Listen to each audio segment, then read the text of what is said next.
Hello all, welcome back to Toppers tutorial and continuation of our class types of inflation continue చేస్తున్నాం. So other important terms ఇప్పుడు ఈ క్లాస్లో చెప్తాను. So నా classes కనుక నచ్చినట్టయితే మీరు లైక్ చేయండి, సబ్స్క్రైబ్ చేయండి, మీకు ఇంకా క్లాసెస్ వస్తాయి. సో ఫస్ట్ టైం చూస్తున్న వాళ్ళకి చెప్తున్నాను, చాలా క్లియర్గా నేను తెలుగు ఎక్స్ప్లెనేషన్ ఇస్తాను. మీకు చాలా యూస్ఫుల్గా ఉంటుంది ఇది, ఎందుకంటే మన లాంగ్వేజ్లో మనం ఎప్పుడైతే మనం వింటామో మనకి అది బాగా గుర్తుండిపోతుంది. కాబట్టి కొంతమందికి లాంగ్వేజ్ ప్రాబ్లం ఉంటుంది, వాళ్ళకి కూడా ఈజీగా ఉంటుంది. కాబట్టి ఇలా చెప్తున్నాను. మీకు నచ్చుంటే కనుక లైక్ చేయండి, సబ్స్క్రైబ్ చేయండి. And coming to our topic, మీకు ఏదైనా క్లాస్ కావాలన్నా కూడా ప్లీజ్ నాకు కామెంట్ సెక్షన్లో పెట్టండి. నేను మీకు వెంటనే ఆ క్లాస్ అప్లోడ్ చేస్తాను with in 1 or 2 days. And I'll give you reply also very soon. Other important terms, inflationary gap. So what is inflationary gap? The excess of total government spending above the national income, that is fiscal deficit, is known as inflationary gap. ఇక్కడ inflationary గ్యాప్ని ఎలా చెప్పొచ్చు అంటే excess of total government spending, government national income కంటే ఎక్కువ spend చేస్తుంది. National income కంటే కూడా government spending ఎక్కువ ఉంది. అప్పుడు మనకేమవుతుంది, అప్ అవుతుంది. ఎక్కడి నుంచి ఏం తీసుకొచ్చే కదా చేయాలి. నేషనల్ మనకున్న ఇన్కమ్ కంటే కూడా మనం ఖర్చు పెట్టాలంటే, అంటే ఇక్కడ ఏమవుతుందంటే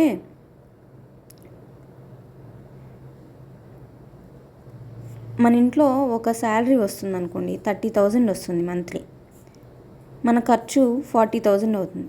అప్పుడు మనం ఏం చేస్తాం, బయట అప్పు చేస్తాం. కాబట్టి excess of total government spending above the national income, మనకి ఉన్న పరిధి కంటే కూడా ఉన్నది ఎక్కువ, మనం ఖర్చు పెట్టగలిగిన దానికంటే కూడా ఎక్కువ ఖర్చు పెడుతున్నాం అన్నమాట. అసలు వాస్తవంగా ఖర్చు పెడుతుంది ఎక్కువ, మనం ఖర్చు పెట్టగలిగే దానికంటే కూడా ఖర్చు పెడుతుంది ఎక్కువ. దాన్ని ఇన్ఫ్లేషనరీ గ్యాప్ అంటారు. This is intended to increase the production level, which ultimately pushes the prices up due to extra creation of money during this process. So దీన్ని ఎలా చెప్పొచ్చు అంటే, this is intended to increase the production level. So ఇది వదిలేయండి, మనం ఇంట్లో విషయం ఖర్చు పెట్టేదానికంటే కూడా వస్తున్న దానికంటే కూడా ఎక్కువ ఖర్చు పెడతాం. This is intended to increase the production level. Suppose ఈ ప్రొడక్షన్ లెవెల్ అనే పదం వచ్చింది కాబట్టి ఇక్కడ ఒకటి చెప్తాను. ఒక ఇండస్ట్రీ ఉంది, దానికి ఇంత కెపాసిటీ ప్రొడక్షన్ చేయగలదు. ఒక వన్ అవర్కి ఇంత ప్రొడక్షన్ ఇంత కెపాసిటీ అనేది ప్రొడక్షన్ అనేది ఉంటుంది. ఇంతమంది దాంట్లో లేబర్ అనేది ఉంటారు, ఇంత మెషినరీ ఉంటుంది, 1 అవర్కి ఇంత ప్రొడక్షన్ చేయగలుగుతాం. సో ఇక్కడ ఏమవుతుందంటే దాని పొటెన్షియల్ ఇంత, మ్యాక్సిమం పొటెన్షియల్ ఇంత చేయగలరు. సపోజ్ ఎగ్స్ దాని మ్యాక్సిమం పొటెన్షియల్. కానీ ప్రొడక్షన్ లెవెల్ని పెంచడానికి వాస్తవంగా ప్రొడ్యూస్ చేస్తుంది వేరే. దీనికోసం ఏం చేస్తారు, ఓవర్ టైం చేస్తారు, డే అండ్ నైట్ కష్టపడతారు. సో 12 అవర్స్లో ప్రొడక్షన్ చేసేదానికి డబుల్ ప్రొడక్షన్ చేస్తారు. ఇప్పుడు ఈ లేబర్కి కూడా ఎక్స్ట్రా ఛార్జెస్ ఇవ్వాల్సి వస్తుంది కదా, ఓవర్ ఛార్జెస్ ఇవ్వాల్సి వస్తుంది. అప్పుడేమవుతుంది, ప్రైజెస్ అనేవి కూడా పెరిగిపోతాయి. సో దీనివల్ల ప్రైజెస్ అనేవి పెరిగిపోతాయి అన్నమాట. ఇలా ఇన్ఫ్లేషనరీ గ్యాప్ అనేది వస్తుంది. అంటే ఇక్కడ వాస్తవంగా పొటెన్షియల్ కంటే ఎక్కువగా వీళ్ళు ప్రొడక్షన్ చేస్తున్నారు. అంటే వీళ్ళు real GDP is more than potential GDP. వీళ్ళు సంపాదించేదానికి, వాస్తవంగా సంపాదించేది ఎక్కువ, వాళ్ళు సంపాదించగలిగిన దానికంటే ఓవర్ టైమ్స్ చేస్తున్నారు. So this is known as inflationary gap. Deflationary gap, same, the shortfall in total spending of the government over the national income creates the deflationary gaps in the economy. Shortfall in the total spending of the government over the national income, national income కంటే తక్కువ spend చేస్తున్నారు. ఇక్కడ surplus వస్తుంది, fiscal surplus వస్తుంది. So ఇది డిఫ్లేషనరీ గ్యాప్ని create చేస్తుంది.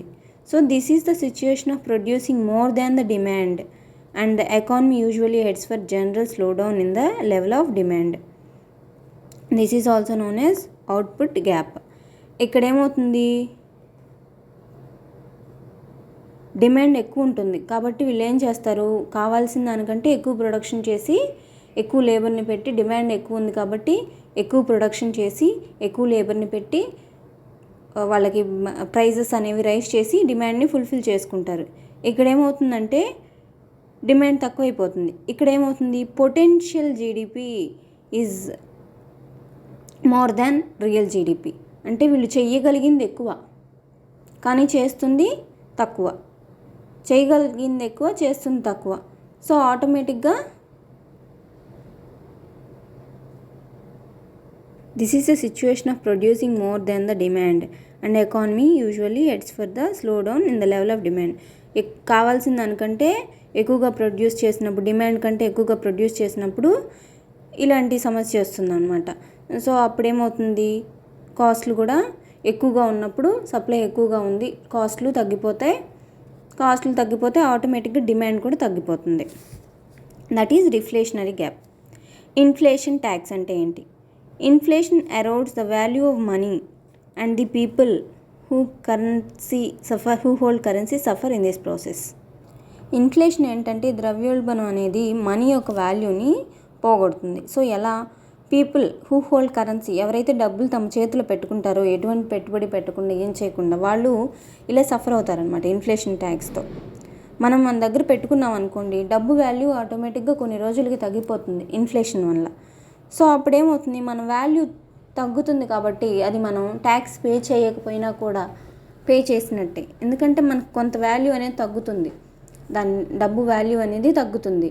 So printing, suppose ఏదన్నా కొత్త కరెన్సీ ఇష్యూ చేసినా, సపోజ్ డిమానిటైజేషన్ వచ్చింది, అట్లాంటి టైంలో మనం డబ్బులు మన చేతిలో పెట్టుకుంటే అలాంటి టైంలో మనకి డబ్బు వాల్యూ అనేది తగ్గిపోతుంది కాబట్టి, సో అప్పుడు మనం ట్యాక్స్ పే చేయకపోయినా ట్యాక్స్ పే చేసినట్టే. దాన్ని ఇన్ఫ్లేషన్ ట్యాక్స్ అంటాం. ఇన్ఫ్లేషన్ వల్ల వచ్చిన ట్యాక్స్. మనమేం ట్యాక్స్ కట్టం ఎవరికి, మన డబ్బు వాల్యూ తగ్గిపోతుంది. ఇప్పుడు మన దగ్గర ఒక ₹1,00,000 ఉన్నాయనుకోండి, కొన్ని రోజుల తర్వాత అది మనం ఎటువంటి పెట్టుబడిలో పెట్టకపోతే, లోపల పెట్టుకుని అలానే కూర్చున్నాం అనుకోండి, ఆ వాల్యూ అనేది తగ్గిపోతుంది. ఇంతకుముందు ₹100 అంటే చాలా ఎక్కువ, ఇప్పుడు ₹100 అంటే చాలా తక్కువ. అలా మనం ట్యాక్స్ పే చేసినట్టు మన వాల్యూ తగ్గిపోతుంది కాబట్టి, ట్యాక్స్ పే చేస్తే మనకి డబ్బులు అనేది తగ్గుతాయి కదా, అలాగే ఇలా కూడా మనకి డబ్బు వాల్యూ తగ్గుతుంది కాబట్టి మనం ఇన్ఫ్లేషన్ ట్యాక్స్ పే చేసినట్టు అనమాట. As the governments have authority of printing currency, కొత్త కరెన్సీ ప్రింట్ చేసినప్పుడు, and circulating in to the economy as they do in case of deficit financing. Deficit financing వచ్చినప్పుడు కొత్త కరెన్సీ అనేది ప్రింట్ చేస్తారు ఇలాంటి టైంలో. So this is the situation of sustaining government expenditure as the cost of people's income. This looks as if inflation is working as a tax. So ఇది మనకి inflation అనేది tax లాగా పనిచేస్తున్నట్టు. This is how the term inflation tax is known as seigniorage. దీన్ని seigniorage అని కూడా అంటారు. It means inflation is always to the level to which the government may go for deficit financing. Inflation అనేది always the level to which the government may go for deficit ఫినాన్సింగ్కి government deficit financing వెళ్ళే లెవెల్లో ఉంటుందన్నమాట inflation. So level of deficit financing is directly reflected by the rate of inflation. Deficit financing యొక్క level డైరెక్ట్గా rate of inflation మీద reflect చేస్తుంది. So ఈ deficit financing, ఈ డెఫిసిట్ అంటే అప్పు, ఈ టర్మ్స్ అన్నిటికీ మనం 18th చాప్టర్లో మనం చూడొచ్చు దీనికి అన్ని మీనింగ్స్ అన్నీ కూడా. So it could also be used by the government in the form of prices and income. Public ఫినాన్స్లో వస్తాయి మనకి ఈ టర్మ్స్ అన్నీ. It could also be used by the government in the form of prices and income policy under which the companies pay inflation tax on the salary increases above the set of prescribed by the government. So ఈ inflation tax అనేది government కూడా use చేయొచ్చు in the form of prices, ధరలు విషయంలో, and salaries విషయం, incomes, వాళ్ళ ఆదాయం విషయంలో, and the companies under which the companies pay inflation tax on the salary increases. Salaries పెరిగినప్పుడు కంపెనీస్ కూడా ఇన్ఫ్లేషన్ ట్యాక్స్ పే చేయాల్సి వస్తుంది. సో ఎలా అంటే వాళ్ళకి ఒక ఇన్కమ్ అని అనుకుంటారు, సడన్గా శాలరీస్ పెంచాల్సి వస్తుంది, అప్పుడు వాళ్ళు కూడా ఇన్ఫ్లేషన్ ట్యాక్స్ అనేది ఫేస్ చేస్తారు. సో ఇన్ఫ్లేషన్ స్పైరల్ అంటే ఏంటి? An inflation situation in which an economy results out of a process of wage and price interaction when the wages press prices up and prices pull wages up. This is known as inflationary spiral, also known as wage price spiral. Inflation spiral అంటే ఏం లేదు, it is the situation ఎప్పుడైతే wages ప్రైజెస్ని పెంచుతాయి, prices వేజెస్ని పెంచుతాయి, ఇలాంటి ఒక సిచ్యుయేషన్ని inflation spiral అంటాం, praise spiral అంటాం. దీని మొత్తానికి మీనింగ్ ఇదే. ఇక్కడ ఏమవుతుందంటే వేజెస్ పెరిగినప్పుడు ఏమవుతుంది, ఆటోమేటిక్గా వీళ్ళకి లేబర్ ఛార్జెస్ పెరుగుతాయి కాబట్టి వేజెస్ పెరగటం అంటే so raw material cost push inflation వస్తుంది, కాస్ట్లు పెరిగిపోతాయి ప్రైజెస్ అనేవి. సో ప్రైజెస్ పెరిగినాయి కాబట్టి మళ్ళీ వీళ్ళకి వేజెస్ పెంచాలి, ధరలు పెరిగిపోయినాయి జీతాలు పెరగలేదంటారు, మళ్ళీ వేజెస్ పెంచాలి. సో వేజెస్ వల్ల ప్రైజెస్ పెరుగుతాయి, ప్రైజెస్ వల్ల వేజెస్ పెరుగుతాయి. So this is called inflation spiral. So inflation accounting అంటే ఏంటి? A term popular in the area of corporate profit accounting. Basically due to inflation the profit of firm companies get overstated. So ఇది corporate profit అకౌంటింగ్లో ఈ term అనేది popular అనమాట. Basically due to inflation the profit of firms or companies get overstated. Inflation వల్ల ఈ firms కంపెనీస్కి వచ్చే profit కూడా పోవచ్చు. So when a firm calculates it profits under adjusting the effects of current level of inflation the process is known as inflation account. So ఇక్కడ ఏంటంటే inflation వల్ల వచ్చే లాసెస్ని కనుక రిమూవ్ చేసి వాళ్ళ ప్రాఫిట్ని అంటే రేట్లు పెరిగేదానికి ఉన్న దాని మీద ఆ ప్రభావం వల్ల వచ్చిన లాసెస్ని క్యాల్కులేట్ చేసి దాన్ని తీసేసి కనుక వాళ్ళ ప్రాఫిట్ కనుక కౌంట్ చేసుకుంటే when a firm calculates it profits వాళ్ళ లాభాన్ని ఇన్ఫ్లేషన్ వల్ల వచ్చిన ఎఫెక్ట్ని ఇన్ఫ్లేషన్ వల్ల వచ్చిన లాస్ని తీసేసి క్యాల్కులేట్ చేసుకుంటే దాన్ని ఇన్ఫ్లేషన్ అకౌంటింగ్ అంటారు. Such profits are the real profits. So inflation అంతే ఆ లాస్ని అలానే ఉంచి క్యాల్కులేట్ చేస్తే దానివల్ల వచ్చిన ఎఫెక్ట్ని ఉంచి క్యాల్కులేట్ చేస్తే అది రియల్ ప్రాఫిట్స్ కాదు. సో అలాగ రావడానికి ఇన్ఫ్లేషన్ వల్ల వచ్చిన లాస్ని తీసేసి క్యాల్కులేట్ చేసుకోవాలి. Which could be compare to the historic rate of inflation of base year 2. So inflation accounting is equal to nominal profit minus real profit. Inflation premium.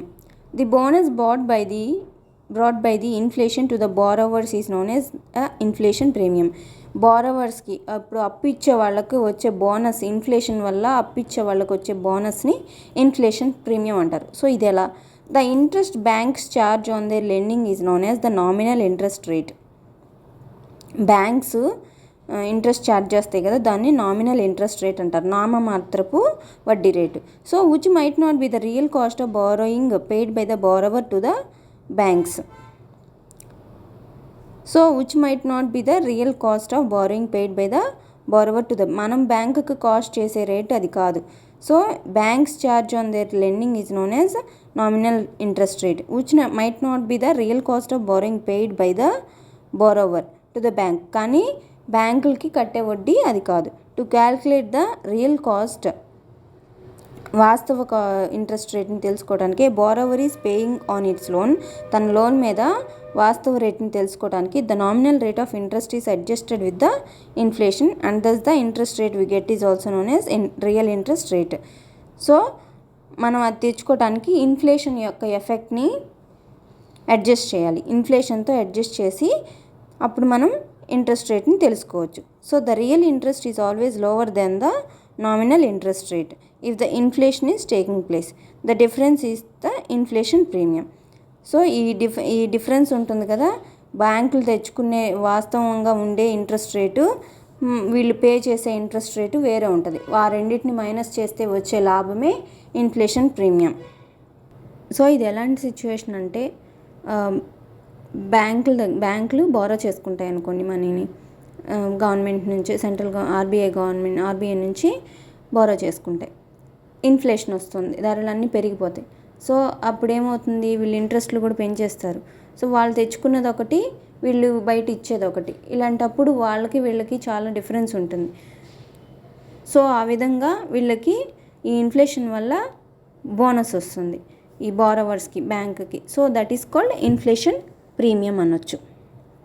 So rising inflation premium shows depleting profits of the lending institutions at the times to neutralise the effects of inflation premium. The lender takes the recourse to increase the nominal rate of interest.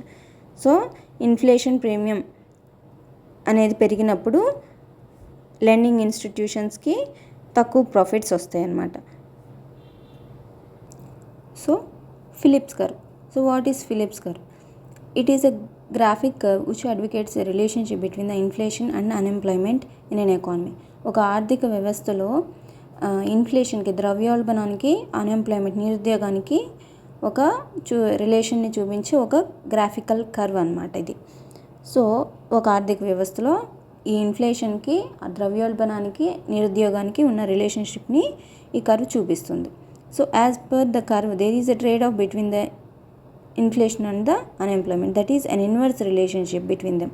So ఈ curve ప్రకారం ద్రవ్యోల్బణానికి, నిరుద్యోగానికి ఒక inverse relationship అనేది ఉందన్నమాట. Indirectly proportional. So the curve suggest that, ఈ curve ఏం చూపిస్తుందంటే lower the inflation and higher the unemployment. Inflation తక్కువ ఉంటే అన్ఎంప్లాయ్మెంట్ ఎక్కువ ఉంటుంది. అండ్ హయ్యర్ ద ఇన్ఫ్లేషన్ ఎక్కువ ఉంటే అన్ఎంప్లాయ్మెంట్ తక్కువ ఉంటుంది.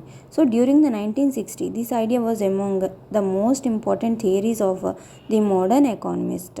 1960స్లో ఈ idea was among the most important theories of modern ఎకానమిస్ట్లో ఉన్న ఇంపార్టెంట్ థియరీస్లో ఇదొకటి. This concept is known after the economist who developed it. Alban William Housego Phillips అనే ఆయన డెవలప్ చేశారు. 1914 to 75 ఈయన జీవించి ఉన్నారు. So Bill Phillips popular name was an electrical engineer. ఈయన ఒక ఎలక్ట్రికల్ ఇంజనీర్ ఫ్రమ్ న్యూజిలాండ్ నుంచి. And was an economist at the London School of Economics. ఈయన ఒక ఆర్థికవేత్త లండన్ స్కూల్ ఆఫ్ ఎకనామిక్స్లో. వెన్ ప్రపోండెడ్ ద ఐడియా, ఈయన ప్రపోండ్ చేసినప్పుడు ఈయన లండన్ స్కూల్ ఆఫ్ ఎకానమిక్స్లో economist. So the relation between the unemployment and rate of change of money wage rates in the United Kingdom 1861-1957, published in the Economica in 1958. He provided empirical evidence to support his ideas. So ఈయన ఏం చేశారంటే the rate of change of money wage rates, the relation between unemployment and the rate of change of money wage rates in the United Kingdom అని ఒక book or ఆర్టికల్ని publish చేశారు. So he provided empirical evidence to support his ideas. ఈయన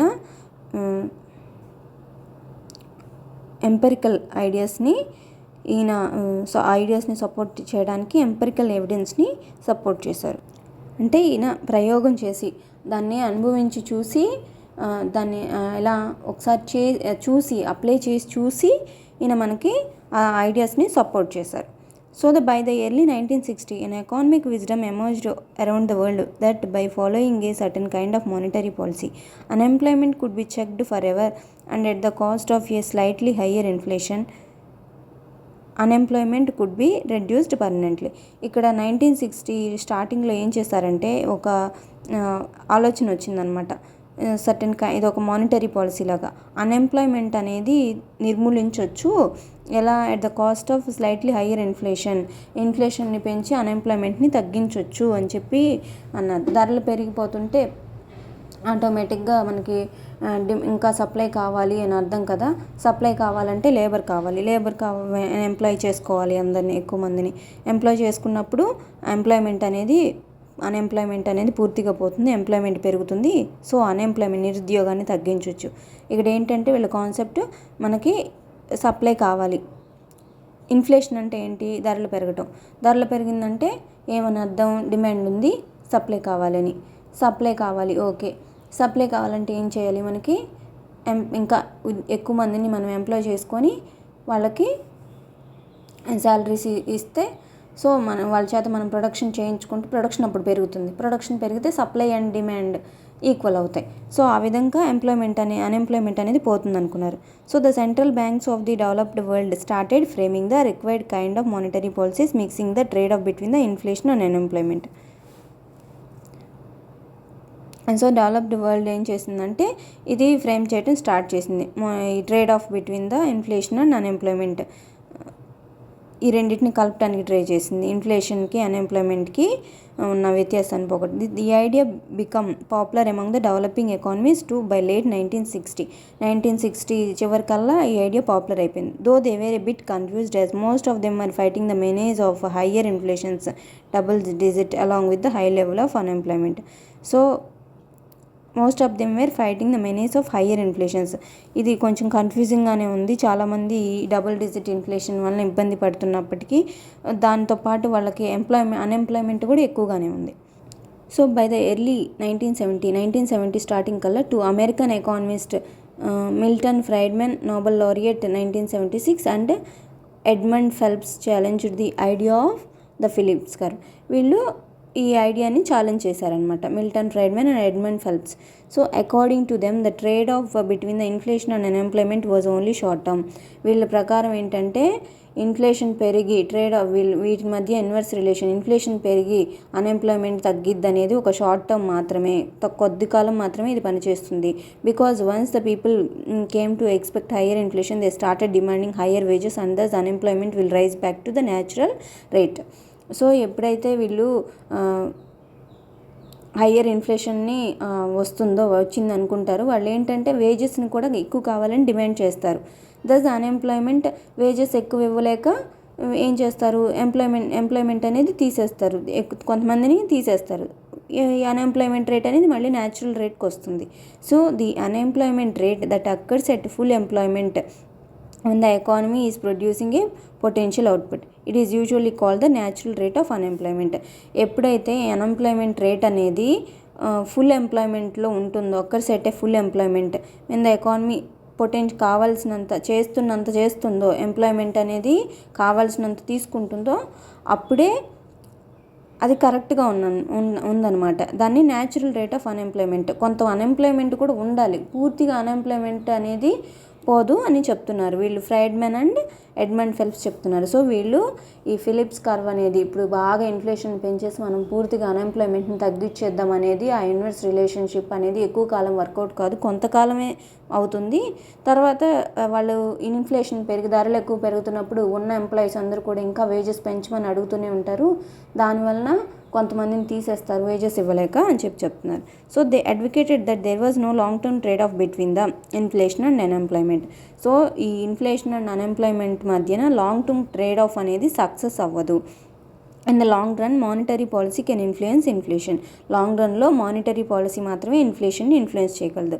they suggest that if monetary policy try to hold unemployment below its natural rate, inflation will be rising to high level. So అన్ఎంప్లాయ్మెంట్ని దాని natural rate కంటే ఉండాల్సిన unemployment, నిరుద్యోగం కూడా ఉండాలి, నిరుద్యోగం ఉండాల్సినంత లేకుండా చేయాలనుకుంటే అది ఇన్ఫ్లేషన్ని ఇంకా ఎక్కువ చేస్తుంది. So will also known as non accelerating inflation rate of unemployment. దీన్ని నైరు అంటారు, దీన్ని non accelerating inflation rate of unemployment. The NAIRU is that the rate of unemployment which is consistent with the constant rate of inflation.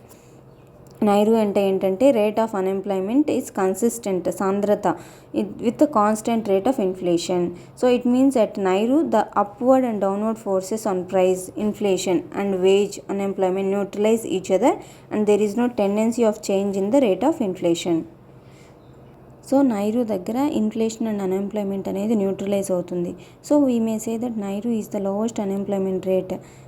నైరు అనేది lowest unemployment rate, unemployment అనేది తక్కువ ఉంటుంది నైరు వచ్చినప్పుడు. So ఈ neutralisation అనేది వచ్చినప్పుడు that an economy can sustain without any upward pressure on inflation. అప్పుడు ఆర్థిక వ్యవస్థ ఇన్ఫ్లేషన్ వల్ల ఎటువంటి ఇబ్బంది పడకుండా సస్టైన్ అవుతుంది. సో మరీ పూర్తిగా అన్ఎంప్లాయ్మెంట్ లేకుండా పోదు అని చెప్పారనమాట. This is about Phillips curve.